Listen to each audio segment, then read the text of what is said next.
ఈ ఐతారమే గోల్కొండ బోనాలు. ఇక పట్నంలో ధూమ్ ధామ్ ఉంటదబ్బా. రేపటికెళ్ళి ఏడెట్లా నడుస్తుంది మొత్తం చూపిస్తాం. ఇయాల్టి వార్తలకు పోయే ముంగట హెడ్లైన్స్. ఇద్దరు ముఖ్యమంత్రుల మీటింగ్, విభజన సమస్యలపై కమిటీలు.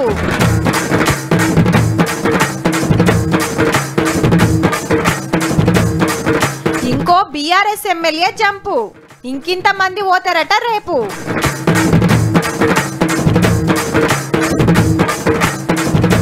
రచ్చల నడుమ జిహెచ్ఎంసీ మీటింగ్, బీజేపీ ఎంఐఎం కార్పొరేటర్ల ఫైటింగ్.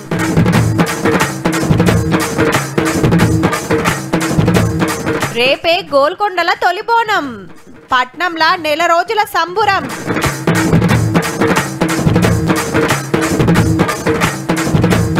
ఖతర్నాకుంది కల్కి సెట్. ఇది ఇప్పుడు మీరు చూసి ఉంటారు సినిమాలో బార్ కౌంటర్ అని చెప్పేసి ప్రభాస్ గారు ప్లస్ దుల్కర్ సల్మాన్ వాళ్ళు కూర్చొని ఉంటారు. ప్లస్ ఇదేమో చక్రాది, మన లాస్ట్ ప్రభాస్ గారు కింద పడితే ఇట్లా పట్టుకుంటాడు. అన్నదమ్ములు ఏర్పడ్డరు, ఎవల సంసారం ఆలది. కానీ కొంత ఆస్తి పొత్తులనే ఉన్నది. మరట్లా ఎన్నెండ్లు పెడతారు? ఎన్నడో ఒకనాడు ఊకొని మాట్లాడుకోవాలి కదా. పెద్ద మనుషుల కాడికి పోయి పంచాయతీ పెట్టుడు కంటే అన్నింటికి తమ్ముడో తమ్ముడింటికి అన్న వచ్చి ఊకుంటే మంచిది కదా. అంత నాకు గింత నీకని నిమ్మలంగా చూసుకుంటే చూసిన వాళ్ళకి సుతం ముద్దుగా అనిపిస్తుంది.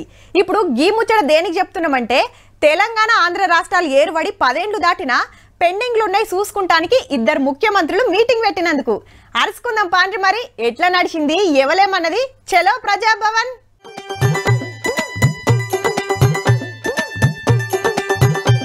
ప్రజాభవన్ ఆకిట్ల కారు దిగంగానే ఆంధ్ర సీఎం సార్ ను గిట్ల ఎదుర్కొన్నాడు మన సీఎం సారు.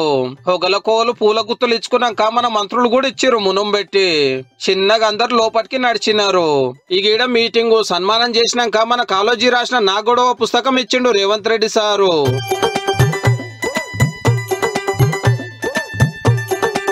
నడిమిట్ల ఇద్దరు సీఎంలు రేవంత్ రెడ్డి సారు, చంద్రబాబు సారు.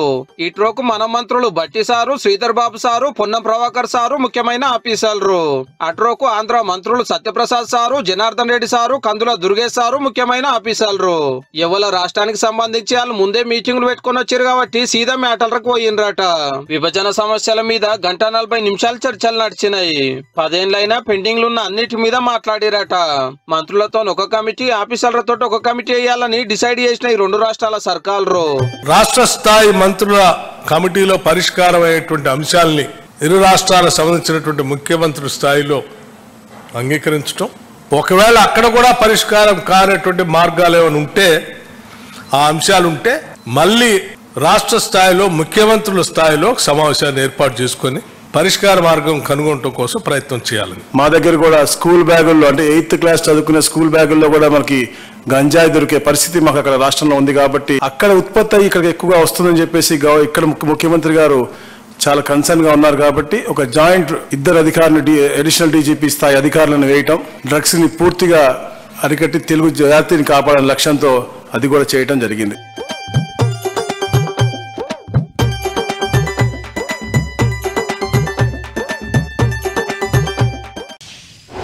దానం నాగేందర్, కడియం శ్రీహరి, తెల్లం వెంకట్రావు, పోచారం శ్రీనివాస్ రెడ్డి, సంజయ్ కుమార్, కాల యాదయ్య 6 ఎమ్మెల్యేలు. దండే విఠల్, భానుప్రసాద్, ప్రభాకర్, దయానంద్, ఎగ్గే మల్లేశం, బస్వరాజు సారయ్య 6 ఎమ్మెల్సీలు. ఆటో సిక్సరు, ఇటో సిక్సరు. కానీ ఈడికి ఆగేటట్టు లేరబ్బా. మునుం పెట్టి కార్లకెళ్ళి దిగుడే దిగుడు, కాంగ్రెస్ లో కలుసుడే కలుసుడు. ఇయాల గీ ఎమ్మెల్యే గారంతూ ప్రచారమైనట్టే పార్టీ మారిండు గద్వాల ఎమ్మెల్యే. బీఆర్ఎస్ టికెట్ మీద గెలిచిన బండ్ల కృష్ణమోహన్ రెడ్డి సారు ఇవాళ సీఎం రేవంత్ రెడ్డి సార్ ఇంటికి పోతే కడువా కప్పి పార్టీలకు తీసుకున్నాడు. వద్దన్న లోకల్ లీడర్ ముద్రకిస్తే సరే అన్నారట. జంపైన ఎమ్మెల్యేల Krishnamohan Reddy sir number 7. MP ఎలక్షన్ల ముంగట 3, ఫలితాలు చూసి 4 కారు దిగేన్రు. మొన్ననే 6 ఎమ్మెల్సీలు చేరికైరి పెద్దలు కేకేసార్ కండువా కప్పుకొని ఎంపీ పదవికి రాజీనామా కూడా చేసే. ఎన్నో పదవులు చేసిన సీనియర్ లీడర్ కాబట్టి సర్కార్ సలహాదారు పదవి ఇచ్చిండ్రు ఇయాలనే. ఎటు చూడండి, మంత్రి శ్రీధర్ బాబు సార్ ను 6 ఎమ్మెల్యేలు కలిసిరు మా నియోజకవర్గాలను డెవలప్ చేసుకుంటాము పైసలు కావాలని. సుధీర్ రెడ్డి, లక్ష్మారెడ్డి, రాజశేఖర్ రెడ్డి, వివేకానంద, కృష్ణారావు, అరికపూడి గాంధీ సార్లు అందరు కూడా హైదరాబాద్ వాళ్ళే. అయితే వీళ్ళంతా రేపు కాంగ్రెస్ లో చేరికైతారనే ప్రచారం అయితే నడుస్తుంది. చెల్ మా గుర్తు మీద గెలిచిన వాళ్ళని మీరెట్లా తీసుకుంటారని గులాబీ పార్టీ వాళ్ళు గుస్సా అవుతున్నారు. ఆనాడు బీఆర్ఎస్ పార్టీ చేసింది చట్టబద్ధంగా చేసింది. దిక్కు ఎమ్మెల్యేలంతా జంప్ అవుతుంటే బాపేమో బైకాడ జాతర నడిపిస్తున్నాడు. పవర్ కోసం మాత్ర పడద్దు, పబ్లిక్ అంతా మనతోటే ఉన్నారు, మళ్ళా మనమే పవర్లోకి వస్తాము, నా ఓటమి దేశానికే నష్టము, పోయినోళ్ళంతా దేవులాడుకుంటా మళ్ళొస్తారు, మా పార్టీ గెలిచినందుకు మహారాష్ట్ర రైతులు కూడా మస్తు బాధపడుతున్నారు సందేశాలు పంపిస్తున్నాడు రోజుకొకటి. స్పీకర్ సార్ కు కంప్లైంట్ చేస్తున్నారు, హైకోర్టులో కేసు వేసిండ్రు. అది అట్లా నడుస్తుండగానే ఇంకింత మంది పోవట్టారు. అసెంబ్లీలో బీఆర్ఎస్ కు 39 మంది ఎమ్మెల్యేలు ఉంటే మొన్న కంటోన్మెంట్ లో ఓడింది కాబట్టి ఒకటి పోయినట్టే. ఇక పార్టీ మారిన వాళ్ళు 7 అంటే 31 మందే ఉన్నట్టు ఇప్పటికైతే. చూడాలి మరి ఇక కేసీఆర్ సార్ అసెంబ్లీకి వచ్చే టయానికి ఎందరు మిగులుతారో.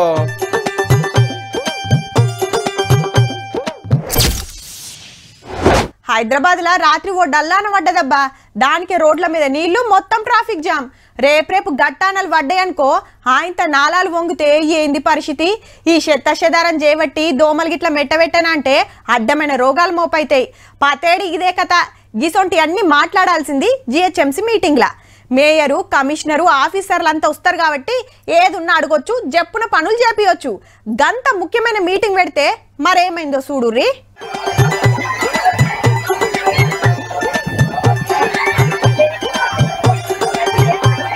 అటు కారు కార్పొరేటర్లు, ఇటు కాంగ్రెస్ కార్పొరేటర్లు. ఇంతకు లొల్లేందంటే మేయర్ మేడము, చిన్న మేయర్ మేడము పార్టీలు మారిండ్రు కాబట్టి రాజీనామా చేయాలనేది బీఆర్ఎస్ పార్టీ డిమాండ్. టైం వచ్చినప్పుడు అవిశ్వాస తీర్మానం పెట్టుర్రి, అంతేగాని గిప్పుడు లొల్లేందని విజయలక్ష్మి మేడము చాలాసేపే నడిచింది కిసరబసరా. కాంగ్రెస్ కి 2 కార్పొరేటర్ గెలిస్తే ఇప్పుడు 17 మంది అయినరు. మరి టీడీపీ నుంచి డైరెక్ట్ బీఆర్ఎస్ స్టార్ట్ చేసింది. ఇది బీఆర్ఎస్ కి వచ్చినప్పుడు మరి ఒక్కళ్ళు రిజైన్ ఇయ్యలేదేంటండి? ఒక్కళ్ళు రిజైన్ అయిపోయిన మినిస్టర్ పదవులు కూడా అనుభవించిండ్రు కదా, అది మర్చిపోయినరా? బతిమిలాడంగా సల్లబడితే కాలం చేసిన పాత కార్పొరేటర్లకు నివాళులు అర్పించి కార్యం నడిచింది. సిటీ ఎమ్మెల్యేలు, ఎమ్మెల్సీలు కూడా వచ్చిర్రు. అటెంక మళ్ళా గదేలొల్లి. ఆనకాలం వచ్చింది, పబ్లిక్ తిప్పలైతుంది, నాలాలు రిపేర్ చేయలేదు, ఏం పట్టించుకుంటలేరని లొల్లి చేసిరు కార్పొరేటర్లు. ఇంత ముఖ్యమైన మీటింగ్ కు ఆఫీసర్ ఎందుకు రాలేదని జిహెచ్ఎంసీ కమిషనర్ అమరపాలి మేడం తోటి లొల్లికి దిగేండ్రు.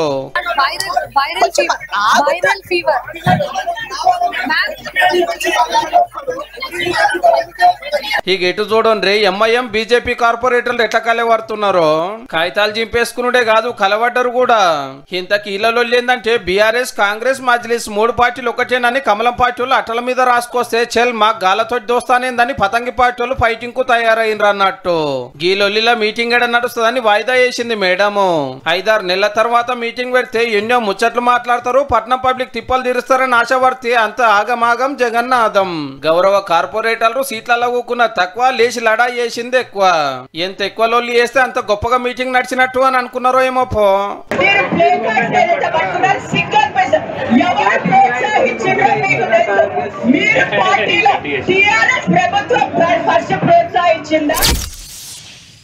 పోతరాజుల ఆటలు, డిల్లెం బల్లెం మోతలు, శివసత్తుల శిగాలు, బోనం కుండలు, యాపరిల్లలు, కుడుకలు బెల్లం, తల్లికి మొక్కులు, భక్తులకు సంబరం. ఆషాఢ మాసం అంటే బోనాలు, బోనాలంటే హైదరాబాద్. ఏమన్నా జరుగుతాయా మరి? ఏ పండుగ సంబరమైనా 2-3 రోజులు, లేదంటే నవరాత్రులు. కానీ బోనాలు అట్లా కాదు. రేపు శురువైనవి అంటే నెల రోజులు ధూమ్ ధామ్ ఉంటది పోన్రి.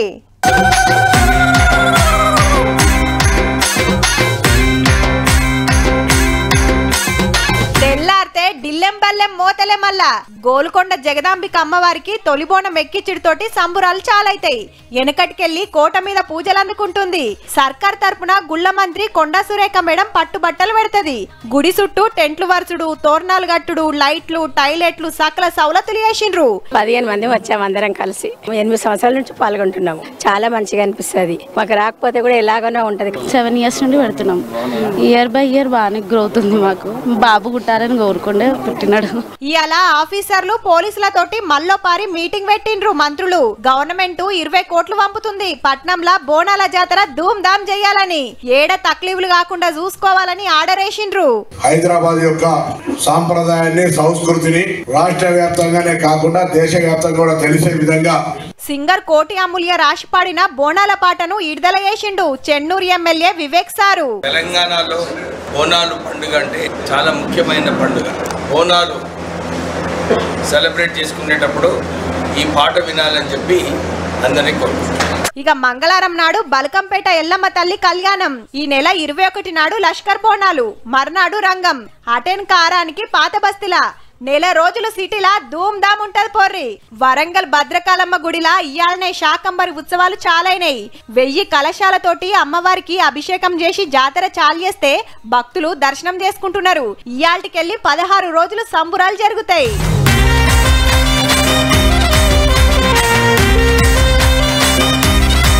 ఇది ఇలా బెజవాడ కనకదుర్గమ్మకు సారె సమర్పించిండ్రు.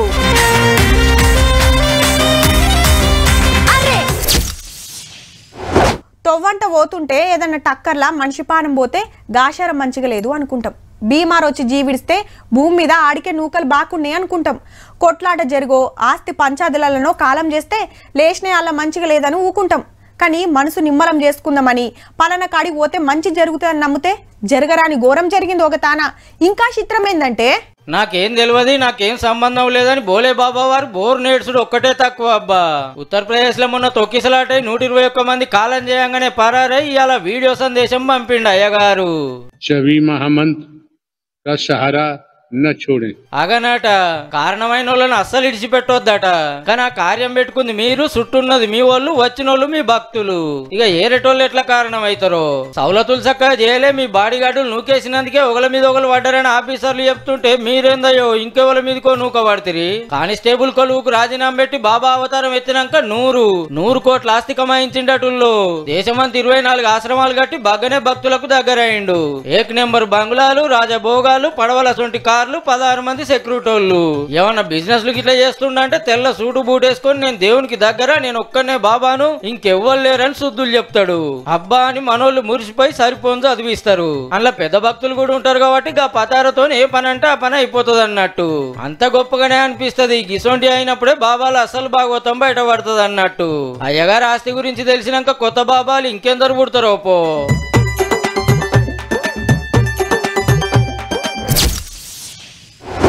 వామ్మో ఏందా సినిమా!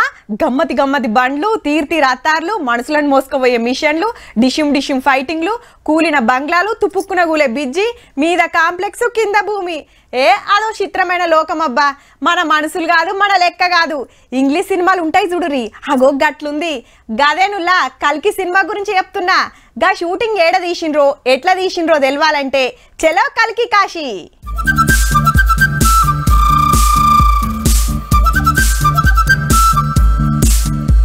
కల్కి సినిమాల కాశీనగరం గిదే. ఇట్లా సెట్ వేసి షూటింగ్ తీసి గ్రాఫిక్స్ అతకబెట్టి టాకీస్లకు ఇడిస్తే బొమ్మ సూపర్ హిట్.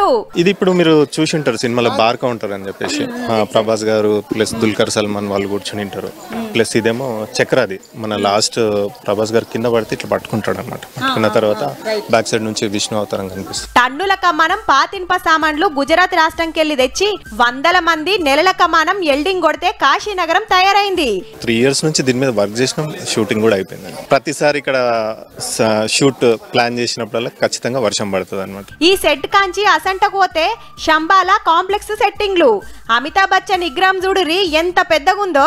సినిమాల సుతా సేమ్ ఇట్లనే ఉంటాడులే. ప్రభాస్ నడిపే బుజ్జి బండి గిదేనబ్బా.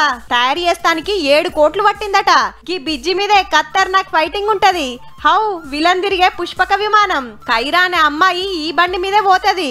బండ్లు మొత్తం ఈడనే ఉన్నాయి, మంచిగా చూడురి. వెనకటి కాలం పుస్తకాలు, వస్తువులు, తీర్ తుపాకులు, గమ్మతి గమ్మతి డ్రెస్సులు. డైరెక్టర్ నాగశ్విన్ సార్ చెప్పినట్టే కాగితం మీద డిజైన్ గీసి అటెన్ గా ఇట్లా తయారు చేసిరట అన్ని కూడా. సినిమా తీస్తానికి 4 ఏళ్లు పడితే ఈ సెట్ లా 245 రోజులు షూటింగ్ అయింది. ఇంతకు ఈ సెట్ వేసింది ఏడనో కాదు, మన హైదరాబాద్ దగ్గరలా శంకర్పల్లి కాడనే. సినిమాకు 600 కోట్లు పెడితే అందులో 100 కోట్లకు దాకా దీనికే కావచ్చట. ఉత్తగా చూస్తే మెకానిక్ షెడ్ లెక్కే అగబడుతుంది గాని వెనకాల గ్రాఫిక్ అంట పెడితే మనం టాకీస్ లో చూసినట్టు ఇంగ్లీష్ సినిమా లెవెల్లో కనబడుతుంది అన్నట్టు.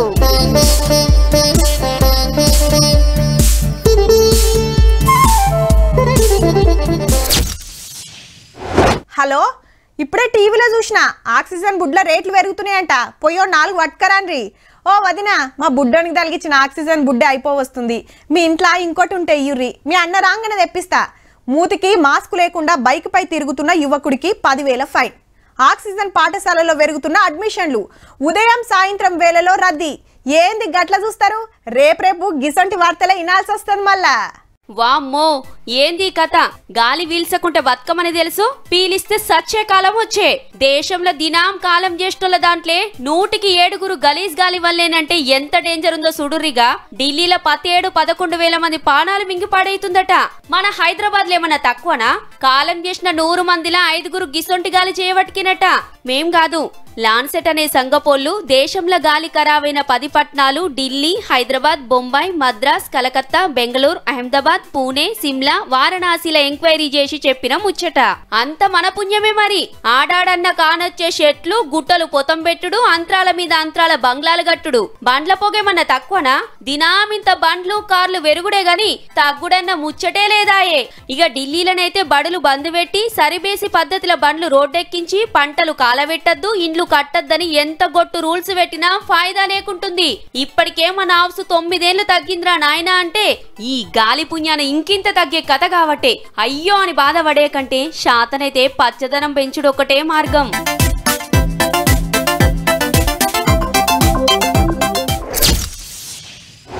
వామ్మో, నీతోడు షాపింగా? నాతోడు కాదు తల్లి. 20 చీరలు మర్రేస్తే ఒక్కటి సుత మంచిగా లేదని ఇంకో షాపుకు పట్టుకోవతావు. ఏమండి, కొత్త డిజైన్ చీరలు వచ్చినాయి, గల్లీలు అందరు కొనుక్కుంటుర్రు. నాకు కూడా కొనియరాదు? చీర మొన్ననే 2 కొన్నావుగా, ఆ బీర్వాల చూడు మొత్తం చీరలే. నంగిలేమో షిల్కోయకేసినావు. ఇంకా చాలయా అని ఇద్దరాల మొగల నడమ ఎప్పుడో కిස්සర్ బస్సర నడుస్తూనే ఉంటది. షాపింగ్ అంటే మాతోటి అట్లుంటది మళ్ళా. అయితే గీ మేడం సుధామూర్తి 30 ఏండ్ల సంధి చీరలే కొనలేదట్టుల్లో. 30 రోజులు కాదు 30 ఏండ్లు. కాశీకి పోయినప్పుడు మనకిష్టమైంది ఏదోటి వదిలేయాలంటారు కదా, మేడం షాపింగ్ వదిలేసిందట. ఆ కాంచి ఇంతవరకు చీరల బ్యారమే చేయలేదని ఓ ఇంటర్వ్యూలో గొప్పగా చెప్పింది. పెన్మిటి కొనిచ్చి తెస్తాడేమో అనేరు. కాదు కాదు, చుట్టాలు దోస్తులు గిఫ్టుల కిందిస్తే అవే కట్టుకుంటదట. అప్పట్లా మా అమ్మకు 8 చీరలుండే, మా అమ్మమ్మకైతే 4 ఉండే. నాకు కూడా ఎక్కువ తక్కువ లేవనుకొచ్చింది. ఇంతకు సుధామూర్తి మేడం ఎవరో తెలుసు కదా? ఇన్ఫోసిస్ కంపెనీ ఓనర్ నారాయణమూర్తి సారోళ్ళ ఇంటామే. రాజ్యసభ ఎంపీ కూడా. పుస్తకాలు రాస్తూ సేవా కార్యాలు బగ్గనే చేస్తది. వీళ్ళకున్న ఆస్తికి రోజు కోటేంది, గంటకో చీర కట్టుకోవచ్చు. కానీ మేడానికి గట్ల నచ్చదట. ఇప్పుడు మీరేమనుకుంటుండ్రో చెప్పాలనా? అబ్బా, ఇక వార్త అపరాధులని ఆడోళ్ళు, ఈ మేడం మస్తు గిరేటని మొగోళ్ళు అంటుంటారు పక్కా.